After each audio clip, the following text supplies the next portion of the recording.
तो चैप्टर हम लोग स्टार्ट करने जा रहे हैं आज, patterns of social inequality and exclusion. Basically इस चैप्टर में हम लोग पढ़ेंगे आज कि किस तरह हमारी सोसाइटी में जो बैकवर्ड क्लासेस हैं, जो लोअर क्लास के लोग हैं, जो नीचे कास्ट के लोग हैं, उनका सोसाइटी में एक बहिष्कार है। मतलब उनको बाहरी या फिर उनको वो फ्रीडम नहीं है, इतनी इक्वालिटी नहीं है जिस तरीके से हायर क्लास या हाई कास्ट के लोगों को है सोसाइटी में। अब सोसाइटी में है से मतलब ये हुआ कि जैसे कि मैरिज हुई या फिर फेस्टिवल हुए, तो इसमें क्या होता है कि पर्टिकुलर जो फेस्टिवल हैं वो या पर्टिकुलर जो मैरिजेस हैं वो उन कास्ट के बीच में ही हो सकती है, वो लोअर कास्ट के लोग इसमें इन्वॉल्व नहीं होते हैं। ठीक है। जब फेस्टिवल हुए तो फेस्टिवल में भी अक्सर हमने देखा है कि वो भी caste wise upper class higher class में फेस्टिवल्स को भी सेलिब्रेट किया जाता है, और लोअर क्लास या ओबीसी या ट्राइबल तो उनको इतना इन्वॉल्व नहीं किया जाता है। ये तो खैर फिर भी एक अलग बात है। यहाँ तक कि खाना खाने तक में, एक टेबल में एक साथ बैठने तक में उनको वो नीचे या थोड़ा दूर बैठते हैं, नीचे बैठते हैं, ऐसा होता है, अभी भी ऐसा होता है। तो ये चैप्टर इसी के बारे में, इसी इशू के को बताएगा काफ़ी सेंसिटिव तरीके से। और ये एक सोसाइटी की सच्चाई है जो हमें एक्सेप्ट करना पड़ेगा, क्योंकि ये सोसाइटी में एग्जिस्ट करता है। तो जो लोग लोअर कास्ट में जिनकी बर्थ या बॉर्न हुए हैं, उसमें उनकी तो गलती है ही नहीं, वहाँ पैदा हुए हैं, है ना। उनके हाथ पैर आँख सब तो वैसे ही है ना। अब वो क्यों हुए ओबीसी या वो क्यों लोअर कास्ट है, क्योंकि वहाँ पैदा हो गए हो, इसमें इनकी क्या गलती है। तो उनको एजुकेशन में वो इक्वालिटी नहीं थी। अब तो काफ़ी हद तक के है फिर भी, लेकिन एक टाइम पे तो बहुत ज़्यादा इसमें दिक्कत थी कि आप उस स्कूल या उस कॉलेज में एक साथ नहीं बैठ सकते हो, एक साथ नहीं पढ़ सकते हो। यहाँ तक फेस्टिवल मैरिजेस में तो खैर अभी भी ऐसा ही है। हम देखते हैं कि अगर शादी है तो कास्ट को देख के ही शादी किया जाता है कि अपने लेवल के या अपने बराबर की कास्ट होनी चाहिए, तो ये सारी चीज़ें देखी जाती है। तो यही एक्सक्लूज़न का मतलब ये है कि उनको बाहर रखा गया है, इक्वालिटी नहीं है उनको।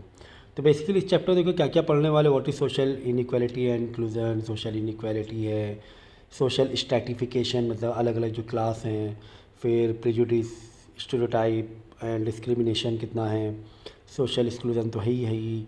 ये डिस्क्रिमिनेटरी सिस्टम बताया गया है इसमें, वो हम लोग पढ़ेंगे। OBC, other backward classes, tribal movements में हैं, आदिवासी की क्या प्रॉब्लम्स हैं, मतलब वही ट्राइबल्स की क्या प्रॉब्लम्स हैं। ठीक है। फिर इसके लिए क्या क्या रास्ता, क्या क्या रिफॉर्म्स, क्या क्या एवोल्यूशन किया गया सोसाइटी में कि ये जो गैप है between higher class and lower class में, तो किस तरह उन गैप को फिल कर सकते हैं। तो बहुत सारे रिजर्वेशन सो एजुकेशन में, जॉब में लाए गए हैं कि इतने परसेंट लोगों को, इस कास्ट के लोग को ले नहीं लेना है जॉब में या एजुकेशन में, पढ़ाई में, एडमिशन में, पर्टिकुलर फील्ड में। ठीक है। तो उनको फ़ीस कंसेशन में उतना रिजर्वेशन दिया गया। तो बहुत सारे रिफॉर्म्स हुए हैं, देखो सोशल रिफॉर्म हुए अलग अलग। तो ये सारी चीज़ें हुई हैं। फिर इससे धीरे धीरे चेंजेस आए हैं, लेकिन चेंजेस हाँ डेफिनेटली एक ऊपरी तौर पे ज़रूर दिखता है। लेकिन अगर एक इंसान के मन की बात, या दो लोग हैं, एक हायर कास्ट का लोग है, एक के पर्सन है, लोअर कास्ट के लोग हैं, उनके बीच में एक गैप होता ही है कि हायर कास्ट के लोग अपने पास भी नहीं बैठाते हैं, साथ में खाना नहीं खाते हैं, आज भी ऐसा होता है। लेकिन सोशल रिफॉर्म तो हुए ही हैं, उनको एजुकेशन में, जॉब्स में, है ना, और इकोनॉमिकली सपोर्ट में, हर मतलब फ़ी कंसेशन दिया जाता है, या कहीं पर भी एडमिशन में भी कंसेशन मिलते हैं इसमें। तो कहीं पर कॉलेज में या किसी और पर्टिकुलर जहाँ पर एक ज़रूरत होती है तो वहाँ पर उनको कंसेशन दिया जाता है, रिजर्वेशन दिया जाता है। तो ये धीरे धीरे थोड़ा गैप फिल करने में मदद ज़रूर मिली है। ठीक है। फिर देखो, disability is not a physical handicap but A social level. तो डिसेबिलिटी का मतलब बताया गया कि सिर्फ फिज़िकल हैंडीकैप होना नहीं, किसी के हाथ पैर कट गए हैं, एक सोशल हैंडीकैप भी होता है, जहाँ पे डिसेबल इंसान फील करता है कि सोसाइटी में उसको उतने राइट नहीं मिले हैं। ठीक है। सो अब देखो यहाँ पे स्टार्ट करते पहला पैराग्राफ जो है scheduled caste and scheduled tribe and OBC, जिसमें there have been serious inequalities in the Indian societies in the ancient time. शुरू से ही, नॉट ओनली शुरू से ही है ये एक प्रॉब्लम इनइक्वालिटी के इंडिया में। जबकि ब्रिटिश जो आए थे, जो कॉलोनियल पीरियड था, उसमें काफ़ी रिफॉर्म किए गए। यहाँ पे लोगों ने बहुत ब्रिटिश का विरोध किया अगेंस्ट में, कि जैसे जैसे British colonial system, colonial period के टाइम ब्रिटिश ने सती प्रथा बंद कर दी थी, और बहुत सारे जो ये थी सोसाइटी के पॉइंट ऑफ व्यू से जो गलत रिचुअल्स थे या प्रथाएं थी, उसे बंद करने की कोशिश की। विडो री मैरिज का लॉ लेकर आई कि विडो री मैरिज कर सकती। पहले ऐसा नहीं था, विडो को सती बन के जल जाना था। तो इट वाज लाइक दैट। तो काफ़ी सारे चेंजेस, यानी कॉलोनियल पीरियड से चेंजेस आना स्टार्ट हुए, क्योंकि कॉलोनियल पीरियड में चेंजेस आना इसलिए स्टार्ट हुए क्योंकि ब्रिटिश थे जो कि बाहर के थे, बाहर का कल्चर था उनका, यूरोप साइड का, तो एडवांस कल्चर था, वो इंडिया में थोड़ा बहुत उन्होंने अप्लाई करने की कोशिश की। We even employ childrens below the age 14 year to do work which can be hazardous. बहुत सारी चीज़ें हैं बच्चों से रिलेटेड कि बच्चों को काम में लगाया जाता था। We see all this were not surprise that is unjust to treat them like that day we read ancient highlighting different behaviour based on. तो हम लोग देखते हैं हर दिन कि छोटे कास्ट और छोटे क्लास के लोगों से कैसा बिहेवियर करते हैं लोग।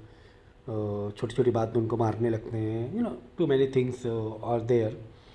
तो अब ये है कि जो कास्ट के लोग होते हैं, जैसा जैसा जो कास्ट को वो वैसे काम करते हैं। अगर आप देखोगे यहाँ पे कॉबलर बैठा हुआ है शायद, हाँ, मुची, तो मुची एक कास्ट है, नीची कास्ट है, वो वही काम करेगा, वो हलवाई नहीं कर सकता है काम, खाना का काम नहीं कर सकता है। तो ये एक बहुत बड़ी इनइक्वालिटी है इंडिया में, अभी भी है, ठीक है। However, a closer examination will show the people who work the hardest are given the least in return। देखो है ना, कितनी बड़ी बात लिखी है कि इतना ये कठिन और हार्ड वर्किंग कर रहे हैं, जैसे कि कॉबलर मोची का काम है, और फिर या ये कुम्हार है। कुम्हार मतलब जो घड़े घड़े बनाने का काम है मिट्टी के, कितना कठिन काम होता है, लेकिन इनको पैसे बहुत कम दिए जाते हैं। इनको यही ट्रीट किया जाता है, भाई तुम इसी काम के लिए बने हो। तो for that reason they are given very low wages और वेरी लो पेमेंट।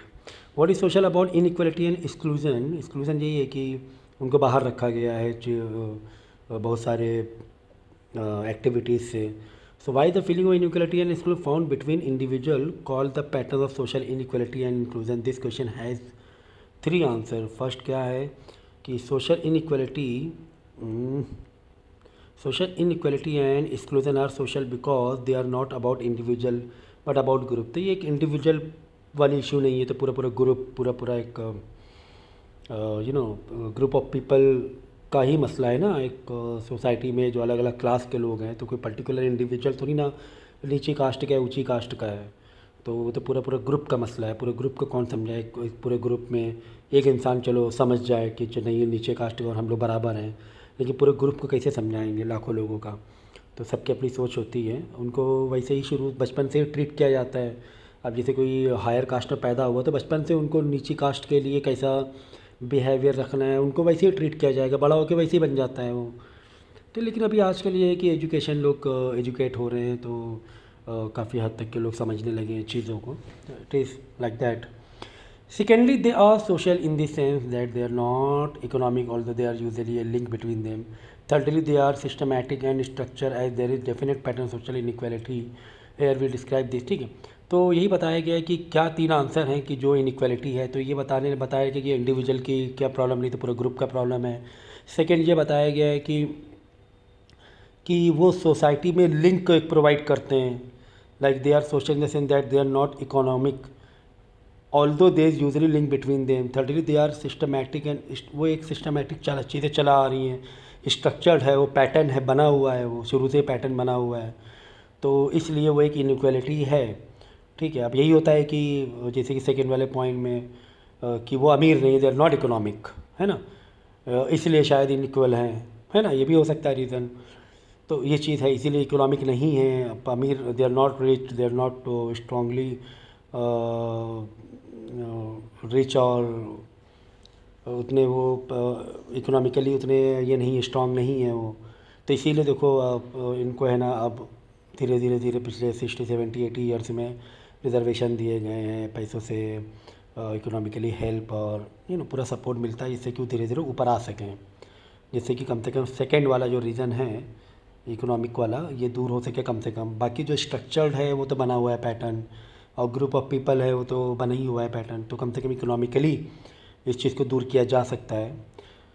फिर देखो यही बताया गया कि सोशल इनइक्वलिटी क्या है, जिसे बता ही दिया गया है कि सोशल इनइक्वलिटी कैपिटल के पॉइंट ऑफ व्यू से, पैसे के पॉइंट ऑफ व्यू से, कल्चर के पॉइंट ऑफ व्यू से, है ना। एक अपना स्टेटस होता है, एक एजुकेशनल एबिलिटी होती, उस पॉइंट ऑफ व्यू से सोशल इनइक्वलिटी है। इकोनॉमिक के पॉइंट ऑफ व्यू से लोगों की वेल्थ कितनी है, इनकम कितनी, उस हिसाब से भी सोशल इनइक्वलिटी है। ठीक है, सोशल कैपिटल है in the form of social relationship. Social relationships में यही है कि शुरुआत से एक पैटर्न बना हुआ है कि ऊंची कास्ट का है, नीची कास्ट का है, तो वो अमीर हो या गरीब हो उससे मतलब नहीं है फिर, तो ये भी एक पॉइंट होता है कि सोशल इनइक्वलिटीज़ का। तो इस तरीके से सोशल इनइक्वलिटीज़ अराइज होती है। ठीक है ना, बेसिकली अमीर गरीब वाला एक है मसला कि शुरुआत जो हुई थी वो वहीं से हुई थी कि किसी में वेल्थ थी, शुरुआत हज़ारों साल पहले वेल्थ है, ज़मीनें हैं, तो ऊंची कास्ट का हो गया, ज़मींदार हो गया, है ना। It was like that before. तो लेकिन धीरे धीरे एक सिस्टम और एक स्ट्रक्चर बनता गया कि कोई अगर मूची है भी, अगर वो पैसे वाला भी है तो वो रहेगा मूची फिर, क्योंकि वो एक वो सिस्टम बन गया, वो एक स्ट्रक्चर बन गया। फिर वो मतलब पैदा जो हुआ था, जो अराइज हुआ होगा स्ट्रक्चर, वो इकोनॉमिक रीज़न से हुआ होगा अराइज। और क्या ही रीज़न हो सकता है भाई, खुद ही सोचो ना आपकी, वो तो पैदा तो वैसे ही हुए ना जैसे हम लोग कोई भी पैदा होता है, वही प्रॉपर बॉडी इसकी जो होती फिज़िकल प्रॉपर्टी। तो क्यों हुआ कास्ट अलग अलग, क्या इनके भगवान अलग अलग थे, तो ये चीज़ थी। तो ये शुरुआत से ही एक इकोनॉमिक फैक्टर रहा है, वेल्थ एक फैक्टर रहा है कि अमीर गरीब के हिसाब से वो कास्ट बनता है। क्या धीरे धीरे, हाँ, अब गरीब था तो गरीब को फिर अब वेल्थ पैसा नहीं उसके पास, तो उसे छोटे काम करने पड़ गए, झाड़ू झाड़ू घर साफ़ सफाई, तो धीरे धीरे वो एक कास्ट बनती चली गई, एक पैटर्न बनता गया। तो ये एक सोचने वाली बात है, गहराई से सोचोगे कि किस तरीके से पैटर्न बनते गए इस तरीके से, जो छोटी जात बड़ी जात, छोटी कास्ट बड़ी, ये इसी तरह बनते गए कि कहीं ना कहीं से रीज़न जो था मेन वेल्थ और इनकम ही मेन रीज़न था, जो धीरे धीरे वो कास्ट में कन्वर्ट होता चला गया। तो देखो विक्टिम एक पिक्चर दी गई है नीचे कि ये family of social inequality victim की किस तरीके से इसको बाइकआउट किया जाता है, और गरीब होते हैं ये। ठीक है, तो सोशल स्ट्रेटिफिकेशन मतलब ये सोशल के जो अलग अलग ग्रुप हैं, अलग अलग क्लास हैं, इसको बोलते हैं स्ट्रेटिफिकेशन। तो अब यहाँ पे देखो social stratification is a character of society, not simply function of individual difference. तो इंडिविजुअल डिफरेंसेस की वजह से सिर्फ नहीं कि ये काम कर रहा है, हम वो काम कर रहे हैं। अगर दो लोग बराबर काम भी कर रहे हैं सेम कंपनी में, फिर भी छोटे, अगर कोई ऊंची ऊंची कास्ट का, उसके नाम से पता चल जाता है कि ऊंची कास्ट का है और ये नीची कास्ट का है, चाहे वो वैसा खाए पिए ना। जैसे कि अक्सर हम देखते हैं कि जो छोटी कास्ट के लोग होते हैं वो पोर्क खाते हैं, समझो नहीं भी खा रहा है तो भी वो एक उसका लगा हुआ है लेबल कि उस फैमिली से है, या मतलब अगर वो गरीब नहीं भी है तो भी एक लेबल है उसके उसके नाम में, उसके सरनेम में, कि वो एक लोअर कास्ट का है। Social stratification persist over generation, जिस जनरेशन से चलता आ रहा है, हज़ारों सालों से चलता आ रहा है कि दलित हुए या चमार हुई जात, तो ये सब तो हज़ारों साल से चलता आ रहा है, जनरेशन टू जनरेशन चलता आ रहा है। वो उसके अब दलित के की जनरेशन दलित ही बनेगी, है ना, ब्राह्मण तो नहीं बन पाएगी वो। तो इस तरीके से ये चीज़ें होती चली आ रही हैं, और इसका काम जो शुरुआत में जो जैसा काम कर रहा था वो हिसाब से उसकी कास्ट बनती चली गई। ठीक है ना, तो जैसे कि Dalit will be confined to traditional occupation such as agriculture labour, scavenging or leather work, he will have little chances to get a better job. One of the main reason for social inequality is endogamy, because marriage bring no change in his social, है ना। तो endogamy because marriages bring no change in the social position, क्योंकि जो marriages भी system बना हुआ है वो भी इसमें चेंज नहीं ला पा रहा है। जैसे कि अगर कोई दलित है, वो दलित बड़ी कास्ट का से मैरिज नहीं कर पा रहा है, जब बड़ी कास्ट से मैरिज नहीं कर पा रहा है, समझे ब्राह्मण या पंडित जो भी है, ठीक है ना, नहीं कर पा रहा है शादी, तो शादी जब करेगा मैरिजेस होगी इंटरकास्ट तो ही तो चेंज होगा, है ना। तो लेकिन वो नहीं हो पा रहा है वो, क्योंकि दलित की लड़की कैसे कोई शादी करेगा, बड़ी जात के लोग, बड़ी कास्ट के लोग, तो वो एक चेंजेस नहीं ला पा रहा है। तो एक चेंज लाने का यही तरीका है कि आप इंटरकास्ट मैरिज करो, ठीक है ना। छोटी कास्ट के जो लड़कियां हैं बड़ी कास्ट के पास जाएं, तो कम से कम वहाँ से एक थोड़ा बहुत चेंजेस आएगा। फिर उनके जो बच्चे होंगे वो बड़ी कास्ट के कहला सकते हैं। लेकिन अब ये कौन एक्सेप्ट करे इस चीज़ को, कौन कैसे चेंजेस आएगा इतना बड़ा।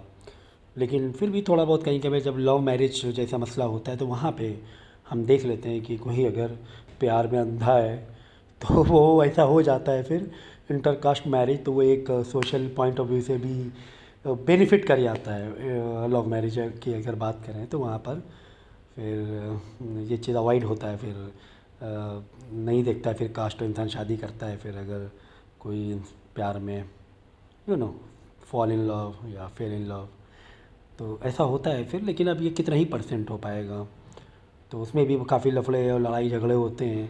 तो देखते नहीं हमारी कास्ट का नहीं है तो उसमें लड़ाई झगड़ा, फिर सोशल बाइकआउट होता है उसका। फैमिली वाले छोड़ देते हैं लड़के के, या लड़की ऊंची कास्ट की, लड़का नीचे कास्ट का है तो लड़की को तो छोड़ ही दिया जाता है। फिर इट हैपेंस, अभी भी होता है ऐसा। सो थर्ड पॉइंट देखो, social stratification supported by pattern of belief और आइडियोलॉजी। तो ये एक आइडियोलॉजी बन गई है, एक सिस्टम बन गया, एक बिलीफ बन गया है कि सोशल स्ट्रेटिफिकेशन को, मतलब सोशल जो स्ट्रेटिफिकेशन जो क्लास हैं, अलग अलग ग्रुप्स हैं अलग अलग, तो ये एक एक्सेप्टेड हो गया है और पैटर्न बन गया है, इसे यकीन किया है, उसको लोग बिलीव करते हैं। ठीक है, जैसे यहाँ पे देखो नीचे बोल्ड उसमें लिखा हुआ है बोल्ड लेटर में कि Dalit a child born in Dalit family will be consider impure for no fault for his own, जो मैंने पहले भी कहा था। And a child born in Brahmin family will be consider pure with no contribution from his side. मतलब उसने पैदा होते साथ ही क्या ऐसा कंट्रीब्यूशन करते हैं कि ब्राह्मण बन गया और प्योर हो गया वो, और दलित है ना इम्प्योर हो गया। तो अगर समझने जाएंगे ना तो प्रैक्टिकली कितना बड़ा ये फॉल्स है, प्रैक्टिकली कितना बड़ा फॉल्स है ये, कि अपने आप में दलित का में कोई बच्चा पैदा हुआ तो अपने आप ही उधर उसने तो अभी कुछ खाया पिया नहीं जैसे कि चलो अगर हम बोल सकते हैं कि ये खाते हैं, पोर खाते हैं, अभी तो बच्चे ने तो कुछ नहीं खाया ना, बच्चा तो दलित हो ही गया ना। नहीं भी खाएगा इन फ्यूचर आगे वैसा कुछ, जो कि धर्म ग्रंथ में अगर हम कह सकते हैं मना है वो चीज़ खाना। तो अगर नहीं भी खाता है, आगे भी चल के नहीं भी खाता है, लेकिन रहेगा तो दलित। तो it is this is a system which is already persisting over generations, ठीक है ना। तो वो एक बिलीफ बन गया naturally that higher caste have also supported this system. तो हायर कास्ट तो सिस्टम सपोर्ट करेंगे, उनको बेनिफिट है ना, उनको एक उस चीज़ की वैल्यू मिल रही है हाई कास्ट होने की, वो तो सपोर्ट करेंगे। नीचे कास्ट वाले सपोर्ट नहीं करेगा, लेकिन ऊपर कास्ट सपोर्ट करेंगे, ये सपोर्ट, ये सिस्टम होना चाहिए, कास्ट सिस्टम होना चाहिए। सो इस तरीके से चैलेंज बन गया है। So prejudice mean the preconceived opinion और attitude held by one group against another. तो ये एक प्रिजुडिस जो होता है, या ये पहले से एक कंसेप्शन तैयार कर लेते हैं, ओपिनियन तैयार कर लेते हैं दूसरों के लिए, दूसरे कास्ट के लोग के लिए, इनके साथ बैठ के खाएंगे तो हम प्योर हो जाएंगे, इनका खाना खाएंगे तो हम प्योर हो जाएंगे, तो ये इस तरीके से एक पहले से एक मिसपरसेप्शन बना लिया जाता है दिमाग में लोगों के। फिर देखो एक होता है स्टीरियोटाइप। स्टीरियोटाइप मतलब समझिए ना, स्टीरियोटाइप इट्स लाइक कि वो चलता चला आ रहा है, वो वही पैटर्न है, वो स्टीरियोटाइप है, बोलते हैं ना स्टीरियोटाइप, ये ऐसे ही होता है यहाँ पर। So prejudices are often grounded in stereotype. Stereotype means are fix in flex, वो फिक्स है, वो दिमाग में बना लिया उन्होंने, होता है ढीठपना, इट इज़ लाइक दैट। फिर देखो डिस्क्रिमिनेशन। डिस्क्रिमिनेशन मतलब होता है कि गंदा ट्रीटमेंट, चीप ट्रीटमेंट करना, उसे बोलते हैं डिस्क्रिमिनेट करना, ठीक है। तो ये इंटरकास्ट में भी होता है, दो रिलीजियस के बीच में भी होता है अक्सर डिस्क्रिमिनेट। अभी बहुत सारे हिंदू मुस्लिम वाले में मैटर उठा था कि डिस्क्रिमिनेट की वजह से कई लोगों को मार, मतलब अक्सर एक पर्टिकुलर धर्म समुदाय या रिलीजियस ग्रुप के लोग उसको गंदा ट्रीट करते हैं, पीट पीट के मार भी दिया जाता है। तो ये ऐसे कुछ केसेस हुए इंडिया में, दो रिलीजियस के बीच में भी, और इंटरकास्ट में तो होता ही आ रहा है शुरू से ही। Social exclusion means to ways by which certain person are cut off, है ना, बाइकआउट कर देना उसे, तो उसको बोलते हैं सोशल एक्सक्लूजन, ठीक है, इसको बाइकआउट कर दिया है। और उसको इक्वल अपॉर्चुनिटी नहीं देते हैं हम लोग सोसाइटी में, जॉब के, मैरिजेस के, फेस्टिवल में, या दूसरे भी जो भी सोशल एक्टिविटीज़ हैं उनको उस तरीके से, उस नज़रिए से इक्वली हम ट्रीट नहीं करते, उसे बोलते हैं सोशल एक्सक्लूज़न। कि इसको बाहरी होता है ना कि बाइकआउट कर दिया है उन लोगों को। तो अक्सर जो हम देखते हैं कि छोटी कास्ट के लोगों को बाइकआउट किया जाता है, ठीक है। तो कास्ट डिस्क्रिमिनेटरी सिस्टम, तो कास्ट डिस्क्रिमिनेटरी सिस्टम मतलब यही हुआ कि किस तरीके से इनको डिस्क्रिमिनेट किया जाता है, उनको अपने तो जैसे जहाँ पे वो लोग रहते हैं वहाँ पे जो बड़ी कास्ट का लोग हैं वहाँ नहीं रहना पसंद करेगा। तो उनके जो एरिया होते हैं, उनके एरिया भी पर्टिकुलर होते हैं, उस एरिया उस मोहल्ले में वो लोग रहते हैं, दलित हुए या यू नो छोटी कास्ट के जो लोग होते हैं। तो हम बोलते हैं हम लोग यहाँ पे खटिक का एरिया है, ये दलित का एरिया है, ये एरिया तक के डिवाइड हो गया है। ऐसा होता है कि लोग जाना पसंद नहीं करते हैं उनके एरिया में, ठीक है।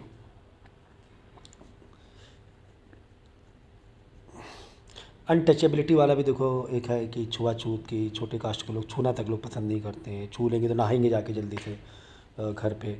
इन the context of caste system in India, the bold letter में देखो, बोल्ड पैराग्राफ में नीचे, the term untouchable is used for the people who are considered impure, polluted, and unclean. By touching them, going near them, or even seeing them, the member of upper caste Brahmins would become impure. Such people were not permitted to enter temples, public places, even wells. कुएं में पानी तक के नहीं लेने देते हैं, temple नहीं जाने देते हैं, तो उनके टेंपल्स अलग होते हैं। Their hamlet were outside the towns and villages far away from the other people.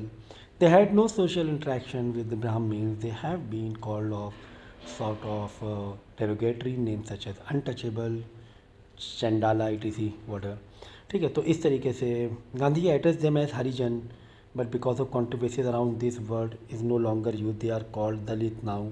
जबकि गांधी जी ने उनको हरिजन कहा, लेकिन फिर भी उनको दलित ही कहा जाता है। So the so called untouchable come from various castes and subcastes. They too don't have matrimonial or social contacts among them. After independence, the Indian Constitution and the legislation of 1950s abolished the untouchability. तो एक फिर कानून बनाया गया कि untouchability कोई करेगा तो उस पर फिर एक्शंस हैं। तो इस तरह ये अबोलिश किया गया कि इस तरह ऐसा नहीं होना चाहिए। तो तो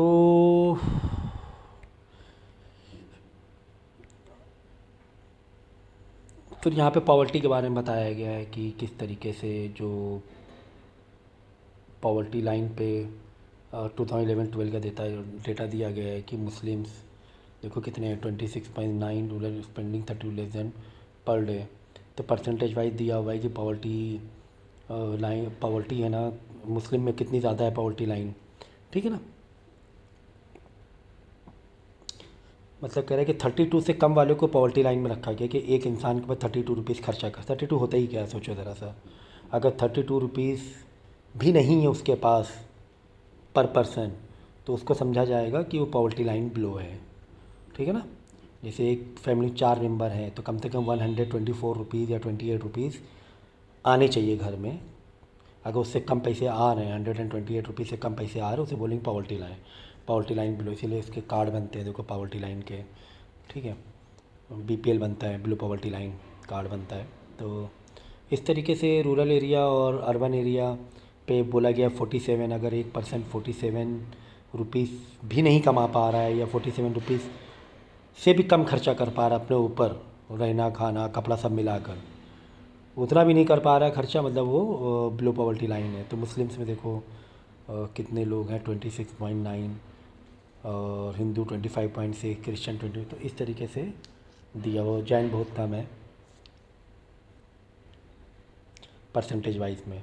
मतलब मुस्लिम में 26%, आधे से आधे पर लोग पॉवर्टी लाइन से बिलो पॉवर्टी लाइन है। तो ये समझ लो आप, ठीक है ना। तो यहाँ पे देखो ग्राफ दिया हुआ है, ग्राफ से समझ सकते हैं rural urban, rural plus urban, rural urban, rural plus urban. तो ये 2 ईयर का इसे दिया हुआ है, 2009 एंड 10 में।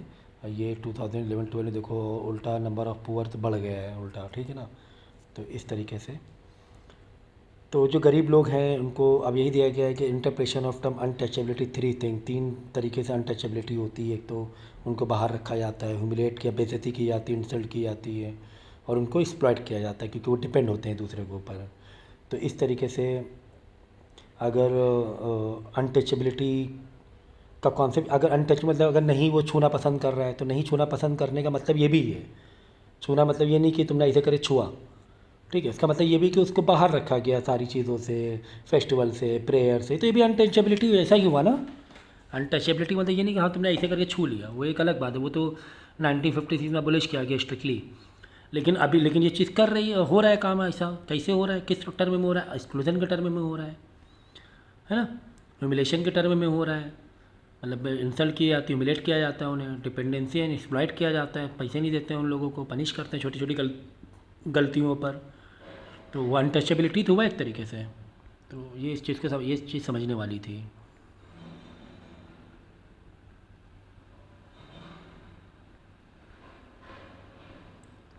ठीक है।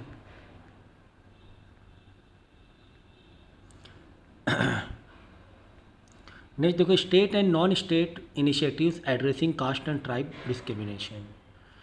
तो our constitution is based on the principle of socialism or economic equality. The directive principle of state policy direct the states to make provision to improve the condition below living below the poverty line, workers, Dalit, backward classes और tribes. तो ये बताया गया है कि इसमें कि central government ने या हमारे कॉन्स्टिट्यूशन ने स्टेट्स को, जो स्टेट गवर्नमेंट है उनको बहुत सारी गाइडलाइन दी हैं, और गाइडलाइन के अलावा भी कुछ कानून भी हैं कि उनको बोला गया है कि आप अपने स्टेट में इतने लोग हैं बिलो पॉवर्टी लाइन, उनके लिए क्या करना चाहिए, किस तरह हेल्प करना चाहिए, कैसे रिजर्वेशन करना चाहिए। रिजर्वेशन में तो आज भी लड़ाई होती रहती है कि अब जिसमें अपर कास्ट के लोग हैं रिजर्वेशन के अगेंस्ट होते हैं कि भाई ये तो उतना पढ़ा लिखा नहीं, तो भी इसको बराबर की जॉब कैसे मिल रही है। अब तो ये चीज़ चल रही है। अब वही बात है कि इनको ऊपर कैसे लाया जाए, वो उतना पढ़ लिख नहीं पाया या उतने परसेंटेज से वो नहीं हो पाया, भाई वो बैकवर्ड में था, उतने उसके पैसे नहीं थे, अच्छा उसको स्कूल अच्छा कॉलेज नहीं मिला, नहीं कर पाया उतने आउट ऑफ पॉवर्टी, तो इसीलिए रिजर्वेशन दिए जाते हैं।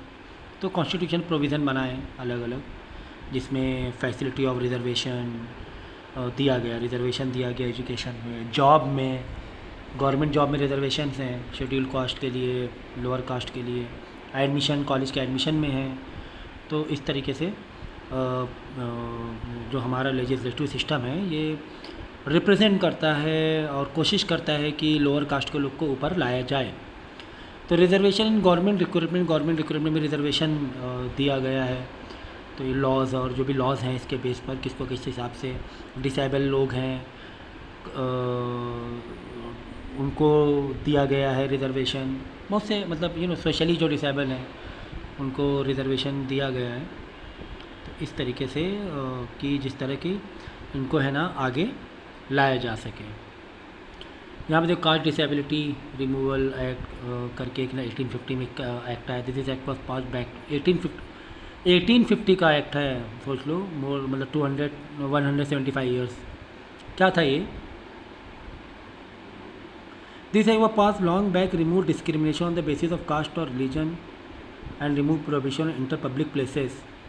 अब ये इसके बारे में मुझे ज़्यादा पता नहीं, इसलिए मैं ज़्यादा नहीं बता सकता हूँ क्योंकि बहुत पुराना दिया हुआ है। द अनटचेबिलिटी ऑफेंसेस एक्ट, हाँ देखो 1955 में एक्ट पास हुआ था अनटचेबिलिटी ऑफेंसेस कि अगर कोई अनटचेबिलिटी वाला बिहेव कर रहा है तो उसको फिर पनिशमेंट मिल सकती है। तो अनटचेबिलिटी से मतलब क्या है कि जैसे कोई टेंपल में नहीं आने दे रहा है कि आप प्रे नहीं कर सकते हो, तो ये अनटचेबिलिटी में आ जाएगा। कोई रोक रहा है, आप यहाँ नदी से पानी नहीं ले, पहले ऐसा होता था कि रिवर से गंगा नदी में पानी नहीं ले सकते हो आप, ये कुएं में पानी नहीं ले सकते हो, तो ये अनटचेबिलिटी में आ गया। तो ऐसा नहीं कर सकते हो आप, ये 1955 में एक्ट पास हुआ था। Each person will have equal, clause 4, 5 से देखो, each person have equal right to enter any social place, hospital, educational institution में जा सकता है वो। क्लॉज 7 क्या कह रहा है? एनीबडी डिसओबेइंग दिस रूल और encouraging untouchability will be punish by law which can be 6 month imprisonment and then 500 का फाइन भी पड़ सकता है, या दोनों भी। तो द प्रोडक्शन, फिर देखो एक्ट पास हुआ 1976 में, Protection of Civil Right, provision for severe punishment in the untouchability offences was made November 1976. Anybody found guilty for this offence will be debarred from contesting election. लो कितना ज़बरदस्त तरीके से देखो यहाँ पे क्या है कि पार्लियामेंट के इलेक्शन तक नहीं लड़ सकता है वो, अगर ऐसा उसने किया है और अनटचेबिलिटी की इक्वल राइट नहीं दिए या मंदिर में आने से रोका या कुछ इस तरीके से, तो उसको फ़ाइन भी पड़ेगा, जेल भी पड़ेगी। तो इस तरीके से एक्ट पास हुए हैं और हैं बने हैं। Schedule caste and scheduled tribe, देखो यहाँ पे शेड्यूल कास्ट के लिए 1989 में पास हुआ कि शेड्यूल कास्ट के जो शेड्यूल ट्राइब हैं तो उनके जो कल्चर को सिक्योर किया जाएगा। तो government pass this act stop atrocities against the members of schedule caste and scheduled tribe, मतलब जो भी अनजस्टिस है उनके अगेंस्ट उसको रोकने के लिए पास किया गया है। In this act state government were given direction regarding precautionary corrective and reservative measure including punishment for preventing atrocities states except Arunachal Pradesh against scheduled caste and scheduled tribe. Social code were set up in all state except देखो social code special code बनाए गए हैं, setup in all state except Arunachal Pradesh को छोड़ के मिजोरम नागालैंड छोड़, इसमें injustice such as matter, तो किसी वजह से यहाँ पे नहीं बनाए गए, लेकिन बाकी special code were set up in all state except Arunachal Pradesh, Mizoram, Nagaland to dispense justice in such matter. By May 2004, 889 cases had, by May 8,800 cases has been registered under this law. लगभग 8-9 हज़ार, लगभग 9 हज़ार 2004 तक में और 89 से, यानी कि 15 सालों में 10 मतलब 9 हज़ार तक के लगभग केस को रजिस्टर किया गया। इतने केस आए, इतने कंप्लेन आई। फिर देखो और भी कुछ अमेंडमेंट हुआ। क्या अमेंडमेंट हुआ? This act was pass in 2005, it's related to education. It was pass to give reservation to backward classes को रिजर्वेशन दिया गया एजुकेशनल इंस्टीट्यूशन में। Supreme Court has state this act for the time being. The central government and state government have pass various laws to stop atrocities on the schedule caste and मतलब भेदभाव जो है from time to time yet stray incident of वायलेंसेज against the schedule cast, जो भी वायलेंसेज होते गए हैं, मारपीट हुई है ना, छोटे कास्ट को मतलब पीट देते थे लोग, ग्रुप है ना बड़े कास्ट के ग्रुप लोग पकड़ के मार देते थे, तो ये सब चीज़ें को रोकने के लिए काफ़ी सारे एक्ट पास हुए गए। फिर देखो क्या लिखा हुआ, representation of schedule caste and scheduled tribe in central government services. ठीक है, तो सेंट्रल गवर्नमेंट देखो पूरा डेटा दिया हुआ है कि शेड्यूल कास्ट और शेड्यूल ट्राइब। अब आप देखो देश की जो ये है प्रेसिडेंट तक के अब ट्राइब से ही है ना वो, तो इतना मतलब सपोर्ट मिला है।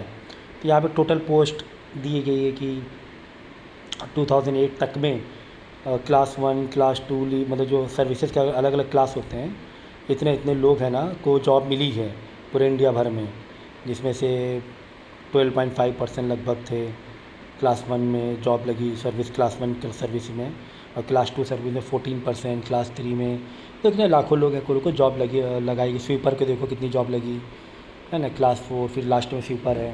तो इस तरीके से गवर्नमेंट में जॉब, स्वीपर की जॉब बहुत है, क्योंकि स्वीपर वैसे भी अगर हम देखते हैं कि जो साफ़ सफाई वाले होते हैं वो नीची कास्ट, देखो मेरा भी एक बोलने का पैटर्न देखो कैसा हो गया कि माइंडसेट बन जाता है जैसे आप सोसाइटी में रहोगे।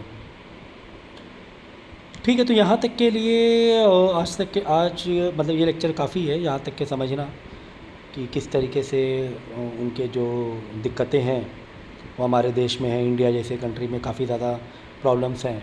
उसके बहुत सारे जो आगे जो पढ़ेंगे हम लोग, अलग अलग जो सोशल वर्कर थे, लीडर थे, उन्होंने सोशल मूवमेंट चलाया उनको इक्वालिटी दिलाने के लिए, उनको फ्रीडम उतने हर चीज़ में इक्वालिटी फ्रीडम दिलाने के लिए उन्होंने सोसाइटी में ये चलाया, मूवमेंट चलाए बड़े बड़े। तो आज भी हम लोग अम्बेडकर, ज्योतिबा फुले, पेरियार, गांधी जी का बहुत बड़ा रोल रहा है। तो ये हम लोग आगे वाले लेक्चर में पढ़ेंगे। आई थिंक 3 पार्ट में ये चैप्टर थोड़ा सा बड़ा है, तो मुझे लगता है 3 पार्ट में या 3 पार्ट में कंप्लीट हो जाएगा या 4 पार्ट में कंप्लीट हो जाएगा। बड़ा चैप्टर है, काफ़ी है। ठीक है। और चैप्टर बड़ा है और ये जो इशू है ये भी काफ़ी बड़ा इशू है इनइक्वालिटी का सोसाइटी में।